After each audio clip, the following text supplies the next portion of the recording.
Hello everyone, welcome back to our channel English माध्यम के platform पे आज हम editorial based practice exercise solve करने वाले हैं फॉर एसएससी सीजीएल मेंस। तो स्टार्ट करते हैं आज का session with thought of the day, that is develop success from failures. यानी कि पहली बात तो आपके जो भी फेलियर्स हैं आप उनसे अपनी सक्सेस का रास्ता निकालो। मतलब कि जो भी आपने गलतियां करी हैं, जो आपको फेलियर मिला है उस दौरान पे जो आपने गलतियां करी हैं उनसे सीखो और आगे बढ़ो। उनको अपनी सक्सेस का रास्ते में एक लर्निंग के तौर पे लो, ना कि हताशा और निराशा के तौर पे। ठीक है। Discouragement and failure are two of the surest stepping stones for success. यानी कि बोल रहे हैं डिस्करेजमेंट, जब लोग हमें बोलते हैं ना कि तुम ये नहीं कर सकते, तुम्हारे बस की बात नहीं है, एक वो चीज़, और हमारे जो फेलियर्स हैं, ये दो बहुत ही महत्वपूर्ण और अहम रोल निभाते हैं। एक स्टेपिंग स्टोन है सक्सेस की तरफ, यानी कि एक सीढ़ी है सक्सेस की तरफ। आपके जितने भी डिस्करेजमेंट्स हैं उनके डिसहार्टन होने की बजाय आप कोशिश करो उनको दिल में नहीं दिमाग में छापने की। दिमाग में रखो उन बातों को और उनके ऊपर इम्प्लीमेंट करते हुए कि नहीं, मैंने अपने आप को इससे साबित करना है, अपने आप को इन लोगों की नज़रों में काबिल साबित करना है। ठीक है। तो इसको फोकस करते हुए अपने फेलियर्स को सक्सेस की तरफ बदल दो। तो स्टार्ट करते हैं आज का session, reading and comprehension. There was something very unusual about the group stage finale of the Asian Champions Trophy। बोल रहे हैं कि जो ये एशियन चैंपियंस ट्रॉफी हुई उसका जो फिनाले हुआ, यानी कि फाइनल जो मैच हुआ, उसके बारे में बहुत ही कोई अनयूजुअल बात थी, यानी कि बहुत ही असामान्य बात थी कोई। India was playing Pakistan in India, यानी कि इंडियन टीम पाकिस्तान के अगेंस्ट में खेल रही थी इंडिया में।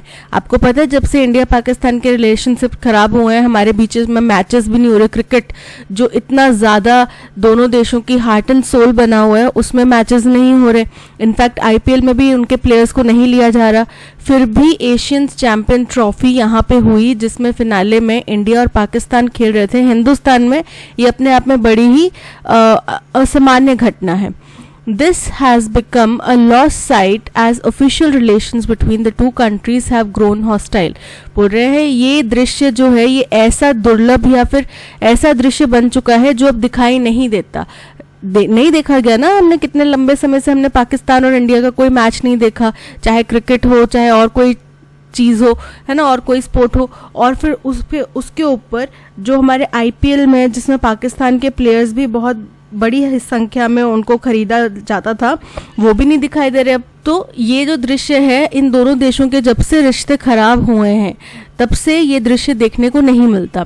But on Wednesday the packed crowd in the Chennai stadium was there to watch the hockey. बोल रहे लेकिन बुधवार को चेन्नई का जो स्टेडियम है वो पूरा खचाखच भरा था दर्शकों से जो वहां पे हॉकी देखने आए थे।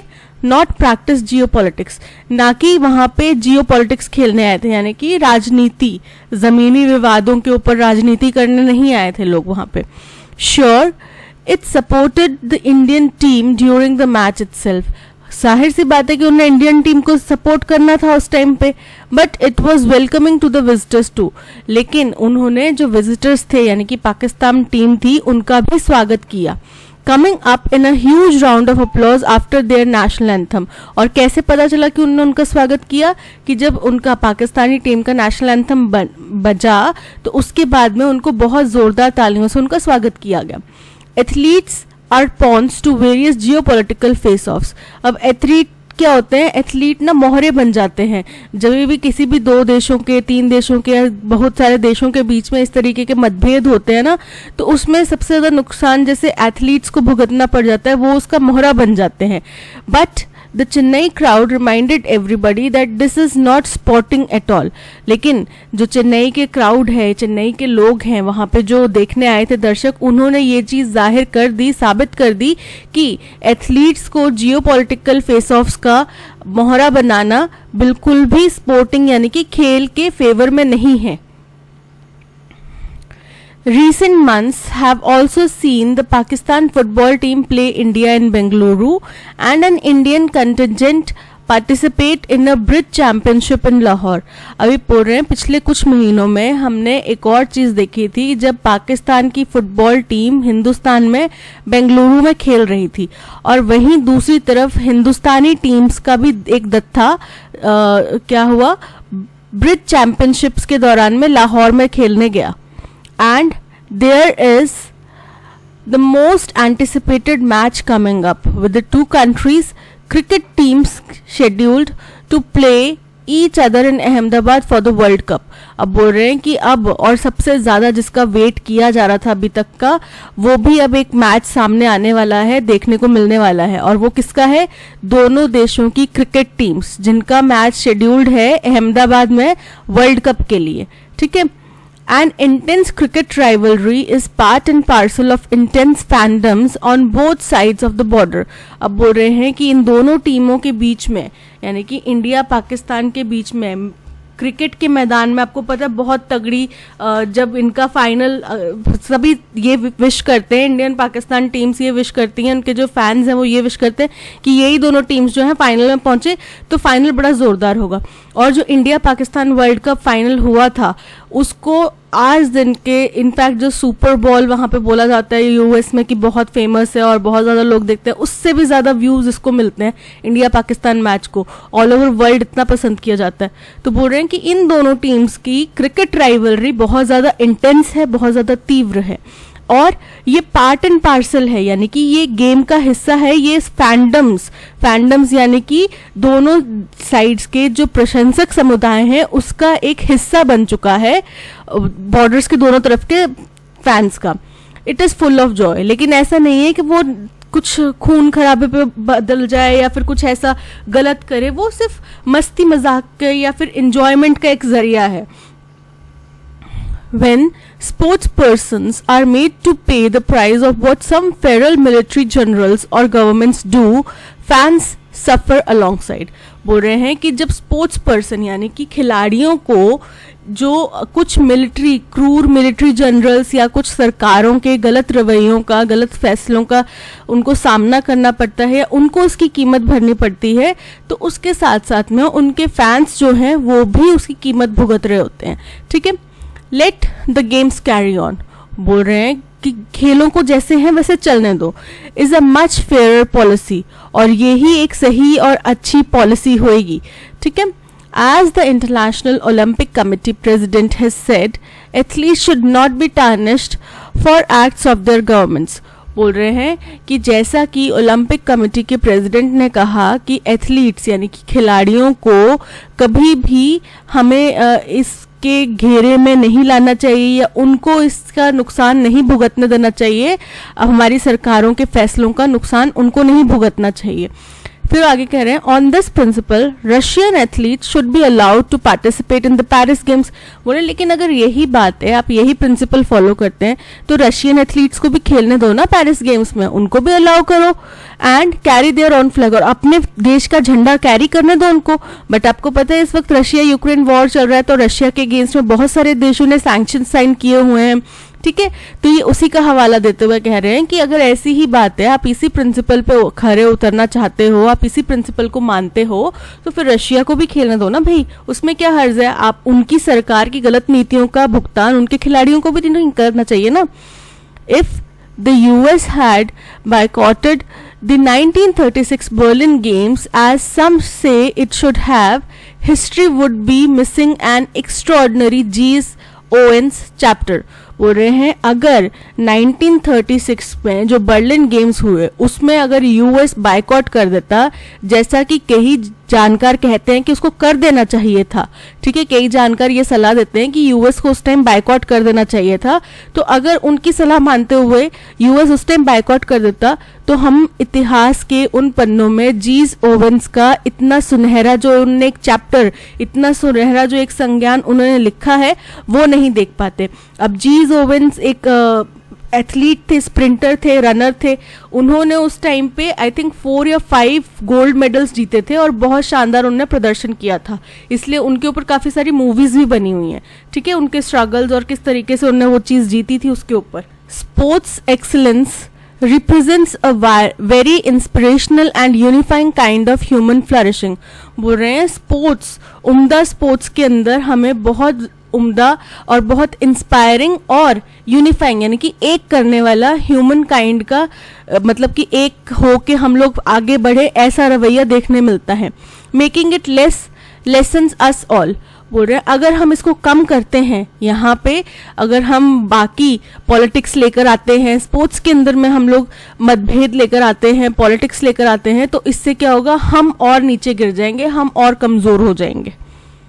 Question number 1, what is the main idea conveyed in the passage regarding sporting events between India and Pakistan. क्या आइडिया कन्वे किया जा रहा है इंडिया पाकिस्तान के बीच में जो स्पोर्ट्स चल रहे हैं उसके लिए?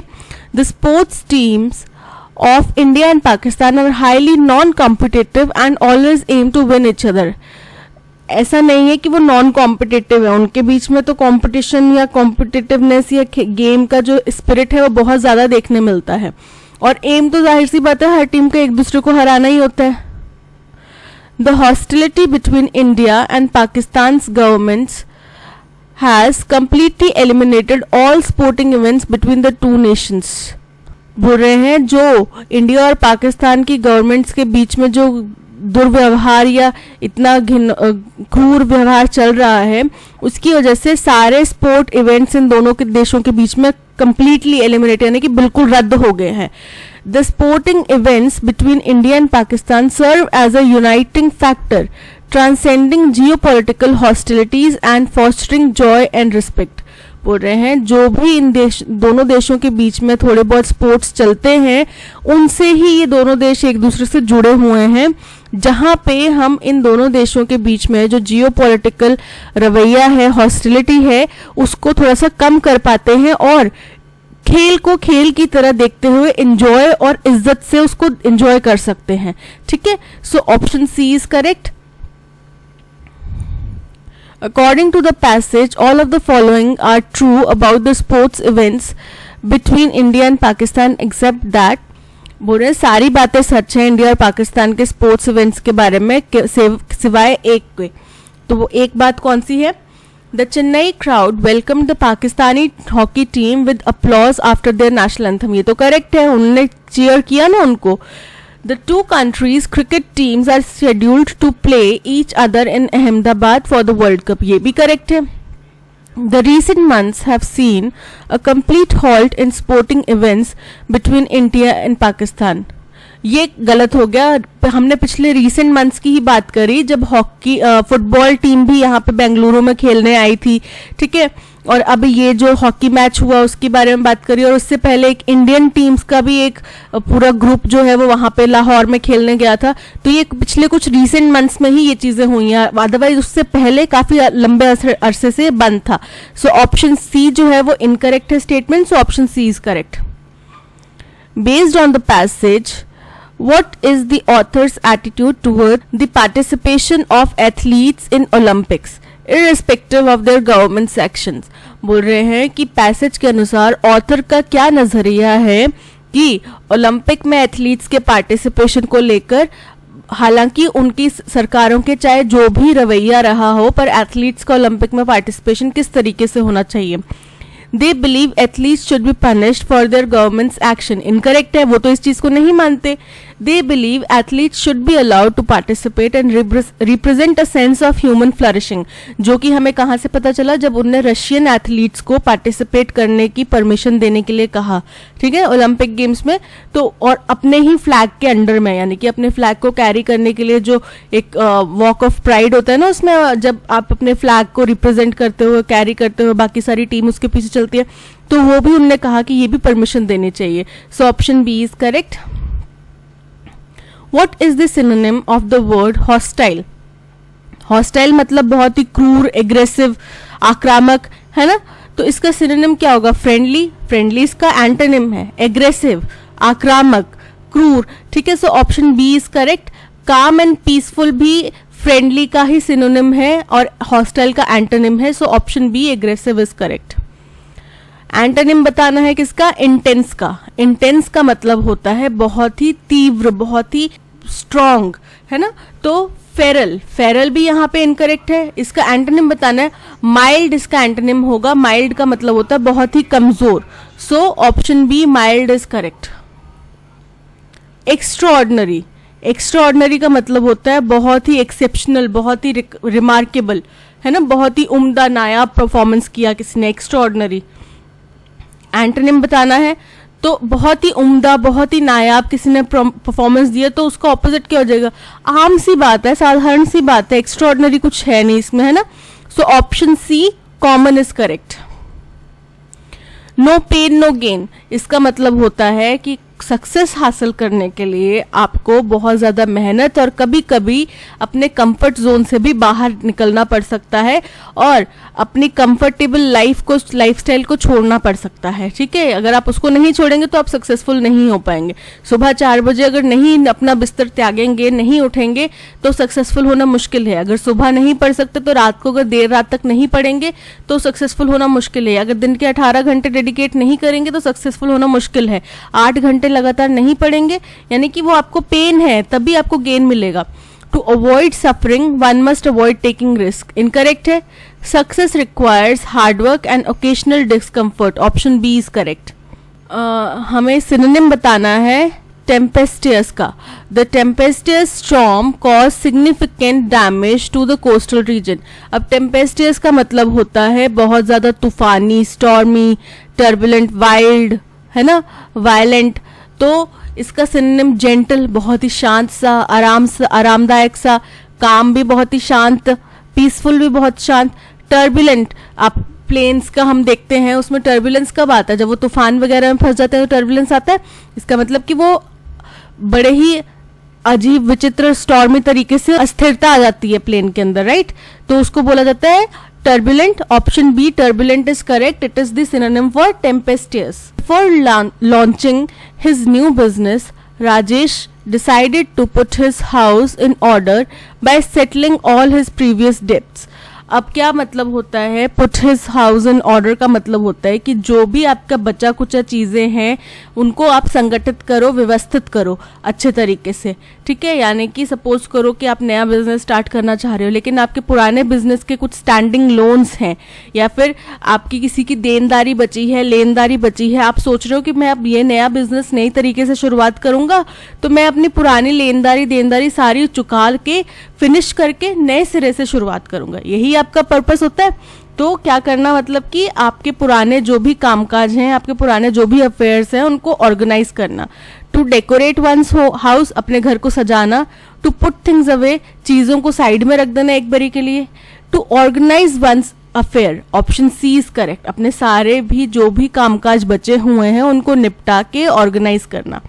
अब इसमें 1 और 2 जो है करेक्ट पोजीशन पे दिए गए हैं स्टेटमेंट, इसी बीच में ABCD को हमने एडजस्ट करना है, ठीक है। To set up a semiconductor fabrication plant in India is not mere hubris. Hubris का मतलब होता है कि केवल अभिमान की बात नहीं है। हमने अगर यहाँ पे सेमीकंडक्टर फैब्रिकेशन प्लांट अगर सेटअप करे कोई कंपनी आके या हम खुद करें तो वो कोई सिर्फ केवल और केवल अभिमान की बात नहीं, उसके साथ में और रिस्पॉन्सिबिलिटीज भी जुड़ी हुई हैं। Therefore, the government's 2022 semiconductor mission is laudable. इसी वजह से सरकार का जो 2022 का सेमीकंडक्टर मिशन है वो बहुत ज्यादा प्रेज डिजर्विंग है, प्रेजवर्दी है। There are also strategic reasons. India's susceptibility to coercion increases due to its dependence on the import of semiconductors. बोल रहे हैं कि इसमें बहुत ज़्यादा इसमें स्ट्रैटेजिक रीज़न भी है, यानी कि इसमें हमारी एक स्ट्रैटेजी भी है। क्या है वो स्ट्रैटेजी? कि हमें अगर हमारी जो संवेदनशीलता है किस चीज़ के प्रति, जो हमें मजबूर होके अपना जो डिपेंडेंस है सेमीकंडक्टर के इंपोर्ट के ऊपर वो बढ़ाना पड़ रहा है, ज़रूरत से ज़्यादा हमें कंजम्पशन, मतलब ज़रूरत से ज़्यादा तो नहीं पर जो भी हमारी रिक्वायरमेंट है वो बढ़ रही है, इसी वजह से हमें बाहर से सेमीकंडक्टर इंपोर्ट करना पड़ रहा है। तो उस चीज़ को भी कम करने के लिए हमें ये स्ट्रैटेजी अपनानी पड़ रही है। But Today, there is still uncertainty about whether India will have a fab. बोल रहे हैं लेकिन आज इस बात पे अभी भी अनिश्चितता बनी हुई है कि क्या इंडिया में फैब यानी कि फैब्रिकेशन प्लांट जो है वो लगेगा। There is a growing market, बोल रहे हैं इस चीज की मार्केट बहुत बढ़ रही है। अब किस किस चीज की मार्केट बढ़ रही है, जैसे कि हमने फर्स्ट सेंटेंस में बोला कि सेमीकंडक्टर फैब्रिकेशन प्लांट जो है इंडिया में लगाना वो केवल अभिमान की बात नहीं है, क्योंकि इस चीज की मार्केट बढ़ रही है। तो डी हमारा हो गया फर्स्ट, यानी कि 1 के बाद में क्या होगा, डी आएगा। ठीक है, इसके बाद में इसी चीज को बोल रहे हैं कि मार्केट तो बढ़ रही है, साथ ही साथ क्या हो रहा है, इसका स्ट्रैटेजिक रीजन भी है। अगर यहाँ पे सेमीकंडक्टर फैब्रिकेशन प्लांट लगाना है तो उसका स्ट्रैटेजिक रीजन भी है कि इंडिया की ससेप्टेबिलिटी जो है वो लगातार, क्योंकि हमें डिपेंड होना पड़ रहा है सेमीकंडक्टर इंपोर्ट के ऊपर, तो उसका इंक्रीज बढ़ रहा है लगातार। ठीक है, तो वो हो गया सेकेंड पॉइंट। ठीक है, थर्ड पॉइंट हो जाएगा जहां पे बोला जाएगा but today there is still uncertainty, यानी कि इसीलिए सरकार का जो 2022 का सेमीकंडक्टर मिशन है वो प्रशंसनीय है, क्योंकि हम क्या करेंगे, इससे हमारी डिपेंडेंस जो हो जाएगी इंपोर्ट के ऊपर वो कम हो जाएगी अगर हमने यहीं पे लगा लिया। और क्योंकि ये मार्केट बहुत बढ़ रहा है तो यानी कि हम भी ग्लोबल प्लेटफॉर्म पे एक सेमीकंडक्टर एक्सपोर्टर की तरह खड़े हो सकते हैं। ठीक है, तो ये हो गया थर्ड पॉइंट। और फोर्थ पॉइंट हो जाएगा जहां पे बोला जाएगा but today there is still, लेकिन आज की डेट में अभी भी अनिश्चितता बनी हुई है कि इंडिया के अंदर क्या फैब्रिकेशन प्लांट, सेमीकंडक्टर प्लांट लग पाएगा, क्योंकि आपको पता है एक डील तो कैंसिल हो चुकी है, right. In this context it is important to understand why earlier attempts failed and examine alternate approaches. देखो यहाँ पे फेलियर की और ऑल्टरनेट अप्रोचेस को परखने की भी बात की जा रही है, तो उससे पता चल गया कि फोर्थ स्टेटमेंट जो हमारा होगा वो सी ही होगा, क्योंकि यहाँ पे जो अनिश्चितता है ना हमारे सेमीकंडक्टर फैब्रिकेशन प्लांट को लेकर, उसके बारे में जिक्र करा, तो वो क्यों है, क्योंकि पहले हमारे फेलियर्स हुए हैं। ठीक है, तो यहाँ पे हमारा अरेंजमेंट बन रहा है D B A C, so D B A C option A is correct. During the times of yore, अब टाइम्स ऑफ योर का मतलब होता है पुराने समय की बात है, यानी कि पुराने समय में my siblings and I would always lie in wait for a magazine to read the comic section, यानी कि हम इंतजार करते होते थे कि वो मैगजीन आए, उसका कॉमिक सेक्शन फिर हम पढ़ पाए। ठीक है, it was the anticipation of the episode that carried the maximum thrill, बोल रहे हैं वो उस एपिसोड का पार्ट था, उस एपिसोड का हमारा एंटिसिपेशन यानी कि अनुमान होता था, जिसमें बहुत ज़्यादा थ्रिल होता था, बहुत ज़्यादा मैक्सिमम थ्रिल यानी कि बहुत ज़्यादा एक्साइटमेंट, थ्रिलिंग एपिसोड होता था। No sooner had we finished reading the strip than we would begin to eagerly anticipate the next week's comic. अब यहाँ पे एंटिसिपेशन की बात आ रही है तो हमें समझ में आ गया, यहाँ पे बोल रहे हैं कि देखो जैसे ही वो फिनिश होती थी, जो हमारे पास मान लो आज मैगजीन आई, ये मैगजीन जैसे ही फिनिश होगी तो अगले हफ्ते की जो मैगजीन आने वाली होगी उसी में इस कहानी का अगला भाग होगा। तो हम क्या करते थे, हम अनुमान लगाने लग जाते थे कि अगले वीक के कॉमिक सेक्शन में इसका क्या पार्ट आएगा, यानी कि आगे कहानी किस तरीके से प्रोसीड करेगी। तो हम समझ पा रहे हैं कि आर के बाद में क्यू आएगा, क्योंकि यहाँ पे उसी एंटिसिपेशन का जिक्र करा कि वो एंटिसिपेशन थ्रिल से भरा होता था। ठीक है, और यहाँ पे बोल रहे कि हम ईगरली एंटिसिपेट करते थे नेक्स्ट वीक के सेक्शन को, तो आर के बाद क्या आएगा, क्यू। अब यहाँ पे देखो क्यू आर से पहले है तो ये इनकरेक्ट हो गया, आर के बाद क्यू, अगेन क्यू आर से पहले इनकरेक्ट हो गया, आर के बाद क्यू, हमारे दो बच गए पॉइंट्स, ऑप्शंस दो बच गए, एलिमिनेट हो गए बाकी सारे। Wondering what would happen to Phantom in the next issue, और हम ये सोचते होते थे कि अब फैंटम का अगले इशू में फैंटम को क्या होगा। ठीक है, These pages took us on an adventure with Phantom and his entourage, बोल रहे हैं ये जो पेजेस थे यानी कि जो मैगजीन के हम पेजेस, कॉमिक सेक्शन वाले पेजेस पढ़ते थे, वो जो पेजेस थे वो हमें फैंटम और उसके ग्रुप, उसके दोस्तों के झुंड के साथ में एडवेंचर के ऊपर ले जाते थे, यानी कि उनके जरिए हम भी एक एडवेंचरस राइड पे चल जाते थे। अब हमें समझ में आ गया कि ये जो कहानी है वो फैंटम की है। ठीक है, तो फर्स्ट पॉइंट हो जाएगा पी, सेकंड पॉइंट हो जाएगा एस। ठीक है, क्योंकि यहाँ पे पता चल गया कि किसकी कहानी की बात कर रहे हैं, तो सेकंड पॉइंट हो जाएगा एस। थर्ड पॉइंट हो जाएगा जहाँ पे बोला गया कि आर, यहाँ पे फैंटम का दोबारा जिक्र आया ना कि फैंटम के नेक्स्ट इशू में क्या होगा, तो थर्ड पॉइंट हो जाएगा आर। और फोर्थ पॉइंट हमें पता है कि आर के बाद क्यू आएगा, तो फोर्थ पॉइंट हो जाएगा क्यू, यानी कि P S R Q, option B is correct. This is the same US that had let India down in the past at crucial moments. बोल रहे हैं कि ये वही यूनाइटेड स्टेट्स है जिसने हमें पहले भी बहुत क्रिटिकल, बहुत महत्वपूर्ण पलों में हमें धोखा दिया है, हमें लेट डाउन किया है. ठीक है.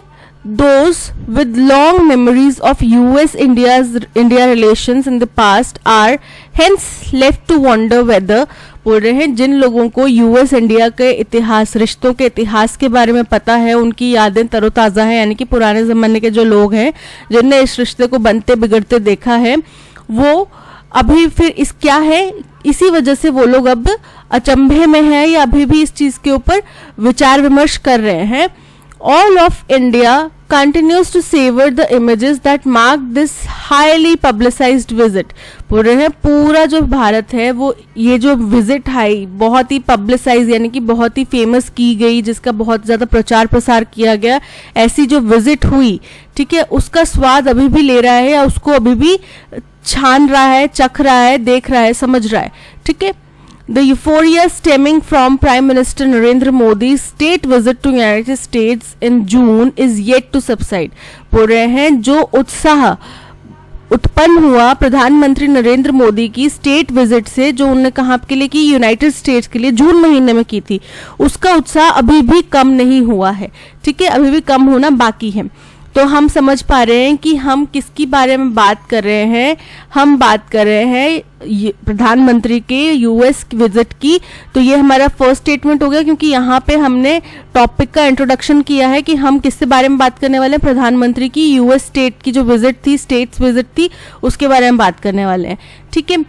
बोल रहे हैं फिर आगे इसी विजिट का जिक्र करते हुए बोल रहे कि पूरा हिंदुस्तान अभी भी उस चीज का स्वाद चख रहा है, उन तस्वीरों को तरोताजा कर रहा है जो कि इतना पब्लिसाइज किया गया था, इतना जिसका प्रचार प्रसार किया गया था. ये हो गया सेकेंड पॉइंट. ठीक है. अब हम देखो ऐसे यहाँ पे दो ऑप्शन है, सी और डी. तो यानी कि ए और बी तो हट गया, एलिमिनेट हो गया. थर्ड हमारा पॉइंट है कि यहाँ पे उन लोगों के दिमाग में वो भी रिश्ते, वो भी यादें तरोताज़ा हैं, जब मतलब वो लोग जिन लोगों ने हिंदुस्तान के रिश्तों को बनते बिगड़ते देखा है, वो अभी भी अचंभे में पड़े हैं कि वेदर यानी कि क्या ये वही यूएस है जिसने हिंदुस्तान को बहुत ज़्यादा क्रूशियल अहम मौकों पर नीचे गिराया है या उसका साथ छोड़ दिया है. सो क्यू के बाद पी आएगा, हमें पता चल गया. तो यहाँ से भी देखो चीज़ें क्लैरिटी हो जाएगी. पी के बाद क्यू है, हमें चाहिए क्यू के बाद पी, इनकरेक्ट. पी के बाद क्यू, इनकरेक्ट. क्यू के बाद पी, करेक्ट. पी के बाद Q, incorrect. So option C is correct. In April this year, just as the Saudi-led war in Yemen completed 8 years, a diplomatic delegation from the kingdom reached Sana'a airport for talks with its Houthi enemies. बोल रहे हैं जब अप्रैल महीने में, इस साल के अप्रैल महीने में, जब सऊदी में जो वॉर चल रहा है, सऊदी द्वारा यमन में जो वॉर चल रहा है, उसके 8 साल पूरे हो गए, तब एक डिप्लोमेटिक डेलीगेशन यानी कि एक सरकारी लोगों का एक दबका, एक कॉन्टिजेंट कहाँ गया, सना एयरपोर्ट पर पहुंचा. ठीक है. किस लिए? ताकि वो अपने हाउथी एनिमीज से, यानी कि हाउथी दुश्मन से बातचीत कर सकें. ठीक है. तो हमें यहाँ से क्लैरिटी होगी कि फर्स्ट हमारा स्टेटमेंट होगा, क्योंकि यहाँ पे इन अप्रैल एक पर्टिकुलर टाइम दिया गया है और हमें बताया गया कि हम सऊदी लेड वॉर जो चल रहा है यमन में, उसके बारे में बात करने वाले हैं. ठीक है. क्लैरिटी हो गई इससे. तो फर्स्ट हो गया पॉइंट. आगे चलते हैं. And immediate exchange of prisoners was also agreed to. बोल रहे हैं एक इमीडिएट प्रिजनर्स यानी कि जो कैदी पकड़े गए थे उनको छोड़ने का एक इमीडिएट एग्रीमेंट भी कर दिया गया कि हम इस मीटिंग के तुरंत बाद इन कैदियों को छोड़ देंगे दोनों साइड से. The Houthis asked that the blockade of Sana'a airport and Hodeidah port be eased and the kingdom to pay the salaries from country's oil revenues. बोल रहे हैं कि हाउथी लोगों ने डिमांड करी कि जो सना एयरपोर्ट को उन्होंने बंद किया हुआ है, वहां पे जो ब्लॉकेड्स हैं उनको हटा दिया जाए और होदेदाह पोर्ट जो है उसको भी खोल दिया जाए, और जो सऊदी है वो क्या करे, वो हम लोगों की जो सैलरीज है वो कंट्री के, देश के जो ऑयल से आने वाला रेवेन्यू है उसके द्वारा पे करे. Some details of the talk soon became public. अब इस बातचीत के कुछ जो अंश हैं वो जल्द ही पब्लिक हो गए। Building on the year-long ceasefire, the two sides agreed to a 6-month truce। बोल रहे हैं अब क्योंकि 1 साल हो गया है इन दोनों देशों को जब सीजफायर इन्होंने मतलब युद्ध विराम लगा दिया है, और अब इन्होंने आगे 6 महीनों के लिए और शांति के लिए अग्री कर दिया है कि अब 6 महीने तक हम और जंग नहीं करेंगे। To be followed by talks over 3 months to agree on a 2-year transition period when the details of Yemeni state that would emerge after the war would be finalized। बोला फिर आगे क्या होगा, 6 महीने का ट्रूस है, 6 महीने की शांति वार्ता है, और उसके बाद क्या होगा, 3 महीने इन्होंने बोला कि हम 3 महीने में बातचीत करेंगे, 3 महीने में हम कुछ फैसले पर पहुंचने की कोशिश करेंगे, जिसमें अगले 2 साल में किस तरीके से, क्योंकि वहां पे सऊदी लेड वॉर है, मतलब सऊदी का वहां पे इंटरफेरेंस है, तो सऊदी कैसे कैसे अपनी जो फौज है उसको वापस लेकर आएगा, कैसे कैसे वहां पे वो यमन के लोगों के हाथ में उनका पूरा बागडोर देगा, कैसे वहां पे इलेक्शंस होंगे, इस चीजों के ऊपर चर्चा होगी, यानी कि ट्रांजिशन पीरियड की डिटेल्स के ऊपर चर्चा होगी। ठीक है, कि वॉर के बाद यमन कैसे एक स्टेट के तौर पे, एक कंट्री के तौर पे निकल कर आने वाला है। तो यहाँ पे बात हुई डेलीगेशन के पहुंचने की फॉर टॉक्स, यहाँ पे बात हुई उस टॉक्स के कुछ अंश के लीक होने की। तो ये हो गया सेकंड पॉइंट। ठीक है, अब हमें पता चल गया कि P और S हमारा फर्स्ट और सेकंड स्टेटमेंट है। तो देखो P यहाँ पर है, S यहाँ पर है, इसके अलावा दूसरा P से स्टार्ट होने वाला स्टेटमेंट के बाद में Q आ रहा है, तो ऑप्शन B करेक्ट है। अब वहीं पे आगे बात हुई कि हाउथीज ने उनसे बोला कि आप भाई सना एयरपोर्ट और अदिता एयरपोर्ट को भी खाली करो और हमारी सैलरीज दो। ये हो गया थर्ड पॉइंट। और फोर्थ पॉइंट हो गया कि इसी एक्सचेंज के बाद में, बातचीत के बाद में, तुरंत बाद में प्रिजनर्स को भी रिहा करने की बात कही गई है। ठीक है, तो ये हो गया fourth point. So option B is correct. India being a diverse nation is a home to many religions, each with its distinct personal laws governing marriage, divorce, adoption, inheritance and succession। बोल रहे हैं हिंदुस्तान बहुत ही विविधता वाला देश है। ठीक है, और इतनी विविधता है कि बहुत ज़्यादा धर्म रहते हैं और हर एक धर्म का फिर अपना पर्सनल लॉ है, चाहे शादी हो, किस तरीके से शादी मान्यता दी जाएगी, किस तरीके से डिवोर्स फाइनलाइज किए जाएंगे, अडॉप्शन अगर करना है तो उसके क्या नियम होंगे, प्रॉपर्टी किसको इनहेरिट की जाएगी, आगे उनका सक्सेसर कौन होगा, इन सब चीज़ों पे अलग अलग धर्मों में अलग अलग नियम हैं। It would be accurate to say that the absence of a uniform civil code has only served to perpetuate inequalities and inconsistencies in our land of rich diversity। तो बोल रहे हैं कि ये कहना बिल्कुल सही होगा कि अगर एक यूनिफॉर्म सिविल कोड नहीं होता है हमारे देश में तो इससे भेदभाव, इनइक्वालिटी यानी कि बराबरी नहीं हो पाएगी लोगों में, इनकंसिस्टेंसीज बनी रहेंगी यानी कि अनिश्चितता बनी रहेगी। हमारे जो इतनी विविधता वाला, इतना रिच कल्चर है, इतनी विविधता वाला डाइवर्स कल्चर है, उसके अंदर Prime Minister Narendra Modi had last week called for an enactment of UCC। बोल रहे प्रधानमंत्री नरेंद्र मोदी ने पिछले हफ्ते UCC यानी कि यूनिफॉर्म सिविल कोड के लागू करने की बात कही। Pointing out the anomaly of having varying laws for different categories of citizens, जिसमें उन्होंने इस बात के ऊपर इशारा किया, इस बात को बोला कि अगर हम डिफरेंट कैटेगरीज के लिए डिफरेंट लॉज अगर बनाते हैं, अलग अलग लॉज रहते हैं, तो उससे बहुत ज़्यादा अनियमितता बन जाएगी। In fact this has been a hindrance in the nation's progress towards social harmony, economic and gender justice. बोल रहे हैं बल्कि ये जो क्या है, अगर यूनिफॉर्म सिविल कोड नहीं रहता है तो इससे देश की तरक्की में एक रोड़ा बनता है, क्योंकि समाज में एकजुटता, हार्मनी, सिंक नहीं होगा, जेंडर के ऊपर बायस रहेगा, क्योंकि कुछ रिलीजन्स में वुमेन को इतनी आज़ादी नहीं दी जाती जितने मेन को दी जाती है, कुछ रिलीजन में जो इनहेरिटेंस है उसका डाइवर्जन अलग तरीके से होता है। अब सपोज करो कहीं पे इंटरकास्ट इंटर रिलीजन मैरिज हो जाती है तो फिर उनके लिए दूसरे व्यक्ति को अपनाना उतना ज़्यादा चैलेंजिंग हो जाएगा, क्योंकि यूनिफॉर्म सिविल कोड ही नहीं है। और फिर क्योंकि यूनिफॉर्म सिविल कोड नहीं है तो उसके प्रोज एंड कॉन्स फिर उन व्यक्तियों को भुगतने पड़ेंगे जिन्होंने दूसरे धर्म में शादी करी है। ठीक है, तो बोल रहे हैं कि ये हमारी तरक्की के लिए भी एक रोड़ा है।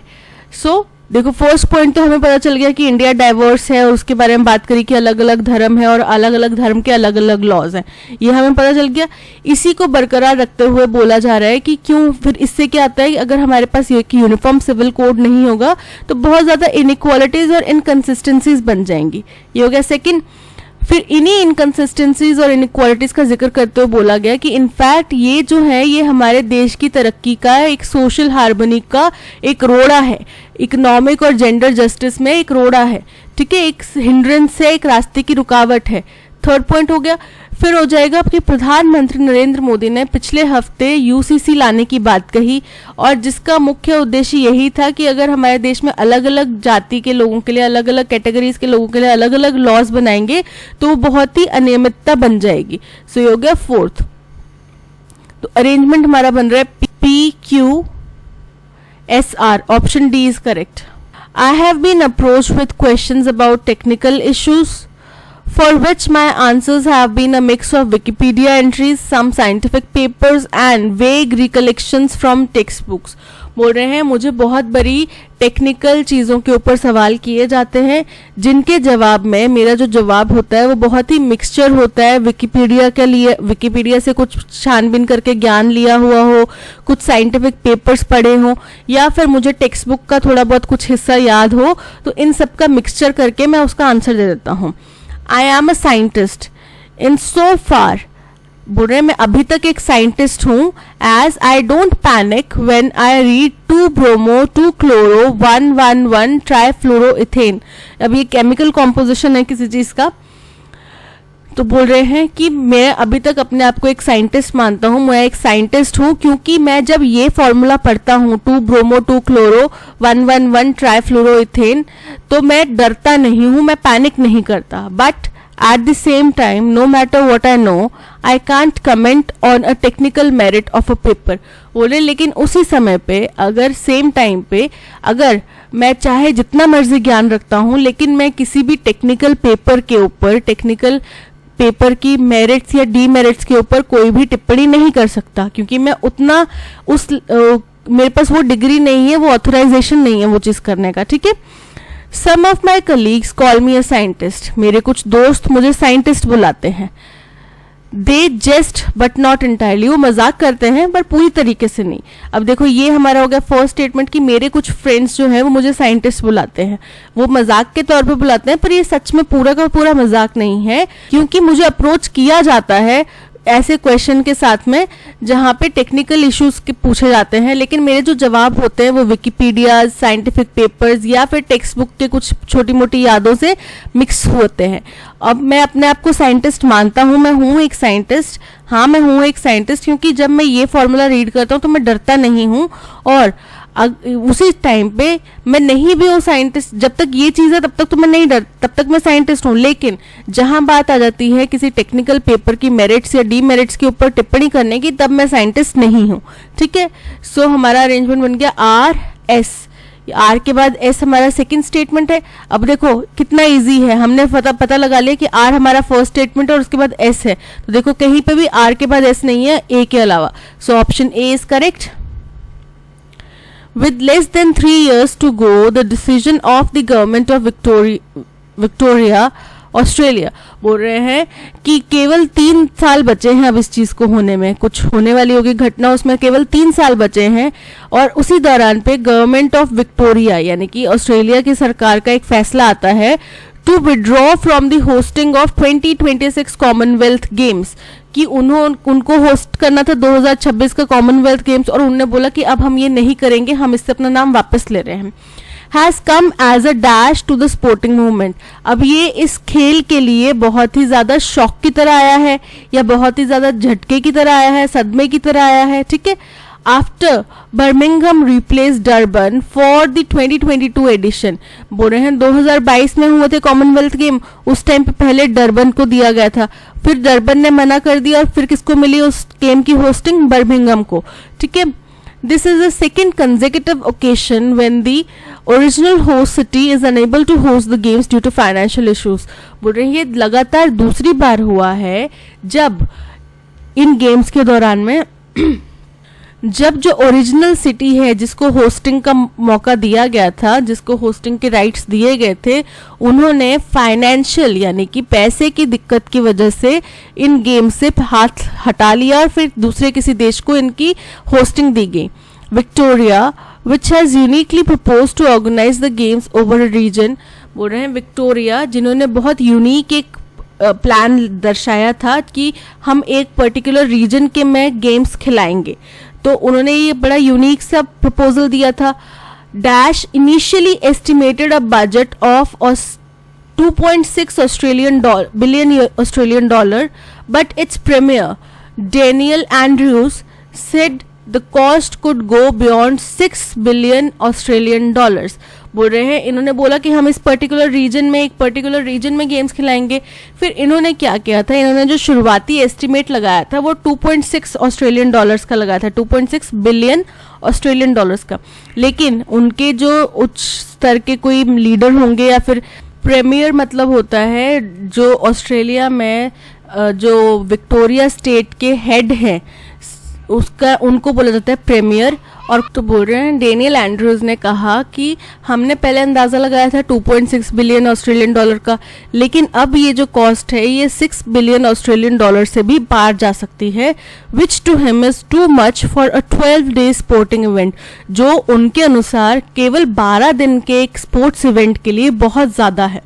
Without federal funding and with Victoria struggling due to its increasing deaths, he said he could not take money out of hospitals and schools to fund the event। बोल रहे हैं कि उन्होंने बोला कि अब हमें फेडरल फंडिंग तो मिल नहीं रही, ठीक है, बाहर से तो कहीं से फंडिंग मिल नहीं रही, और विक्टोरिया अभी खुद ही अपने बढ़े हुए कर्जे से जूझ रहा है, तो उन्होंने बोला कि हम ये चीज अफोर्ड नहीं कर सकते और हम अपने हॉस्पिटल्स और स्कूल्स के लिए जो सैंक्शन पैसा है वो वहां से खींच के इस गेम के लिए नहीं लगा सकते।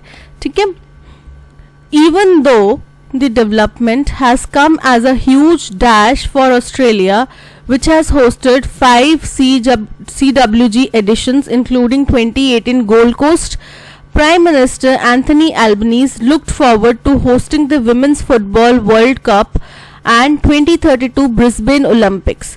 बोल रहे हैं हालांकि ये जो गेम्स थे ये बहुत बड़ी डेवलपमेंट थी, ठीक है, बहुत बड़ी अचीवमेंट थी ऑस्ट्रेलिया के लिए, क्योंकि उन्होंने इससे पहले भी 5 कॉमनवेल्थ गेम्स जो हैं ऑर्गेनाइज करे हैं, होस्ट करे हैं, और उसमें 2018 का जो गोल्ड कोस्ट वाला गेम्स थे वो भी शामिल थे।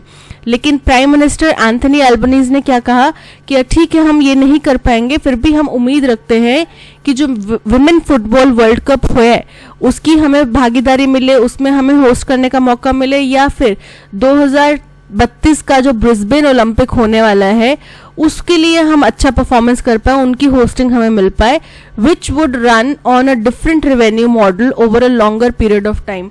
क्योंकि इनका जो रेवेन्यू मॉडल है यानी कि पैसे की आमदनी का जो मॉडल है वो डिफरेंट होगा और ये ज़्यादा लंबे समय के लिए भी चलेंगे, केवल 12 दिन का इवेंट नहीं होगा, ज़्यादा लंबा इवेंट होएगा, तो उसमें वो पैसा लगाने को कुछ वाजिब भी मान रहे हैं। तो फर्स्ट है, with less than 3 years to go, the decision of the government of Victoria, Australia to withdraw from hosting of 2026 Commonwealth Games has come as a dash to sporting event. In abeyance, whole lot of mighty blow, middle ground. mighty blow मतलब एक जोर के झटके की तरह उनको लगा है, बहुत बड़े डिसअपॉइंटमेंट की तरह उनको लगा है। Victoria, which had uniquely proposed to organize the games over a region, Dash initially estimated a budget of 2.6 billion Australian dollars। तो बोल रहे हैं उन्होंने पहले अंदाजा लगाया, had का प्रयोग क्यों होगा, क्योंकि पास्ट टेंस की बात है, ठीक है, कि उन्होंने पहले अंदाजा लगाया था, राइट, तो यहाँ पे had का यूज हो जाएगा। Option A is correct. Without federal funding and with Victoria struggling due to its increasing debts, he said he could not take money out of hospitals and schools dash fund the event. तो बोल रहे कि वो वहां से नहीं लेकर आ सकते in order to fund the events, ताकि वो इवेंट्स में लगा सके, ऐसा वो नहीं कर सकते, ठीक है। So in order to fund the events वो वहां से पैसा नहीं निकाल सकते, हॉस्पिटल और स्कूल से पैसा नहीं निकाल सकते। Even though the development has come as a huge dash, अब कैसे आया है, ये बहुत बड़े एम्बेरसमेंट के तौर पर आया है। So option B embarrassment is correct. अब यहाँ पे होमोनिम का क्वेश्चन है, the detective was able to dash the criminals motives। Homonym क्या होता है? होमोनिम वो वर्ड्स होते हैं जो एक जैसे स्पेल करते हैं, एक जैसे साउंड करते हैं, ठीक है, या एक जैसे साउंड करते हैं या एक जैसे स्पेल करते हैं। अब देखो ये भी सेंट है, ये भी सेंट है, ये भी सेंट है और ये एसेंट है, तो एक जैसी साउंड आ रही है सब में। तो डिटेक्टिव उस क्रिमिनल का मोटिव जो है उसको भांप गया था, तो भांप गया था मतलब उसने सेंस कर लिया था, तो क्या किया था? सेंट, यानी कि पता लगा लिया था, सेंट कर लिया था। ये जो सेंट है परसेंट जैसे यूज होता है, एम्परसेंट या सेंट, यानी कि जो डॉलर्स का भी एक छोटा अंश होता है ना, सेंट, 50 सेंट्स 25 सेंट्स, वो भी हो सकता है। सेंट, सेंड का पास्ट फॉर्म सेंट, और एसेंट, एसेंट का मतलब होता है ऊपर चढ़ाई करना, ऊपर की तरफ बढ़ना, असेंड करना, असेंड जो होता है ना ऊपर की तरफ आगे चलना, उसको बोला जाता है ascent. So option A cent is correct, जहां पे वो बोल रहे हैं कि उन्होंने उसको सेंस कर लिया था, उनको पहले ही पता लग गया था। तो आज के सेशन में इतना ही। इस सेशन की पीडीएफ और ऑडियो एक्सप्लेनेशन आपको टेलीग्राम चैनल पे मिल जाएगी, जिसका लिंक आपको डिस्क्रिप्शन में दे दिया गया है। इसके अलावा आप प्ले स्टोर से हमारी ऐप भी डाउनलोड कर सकते हैं, इसका लिंक भी आपको डिस्क्रिप्शन में दे दिया गया है। That's all for today, thank you so much for watching. अगर कंटेंट पसंद आया हो तो लाइक, शेयर और सब्सक्राइब जरूर कीजिएगा। मिलते हैं नेक्स्ट सेशन में। Till then keep learning and keep practising. Bye bye.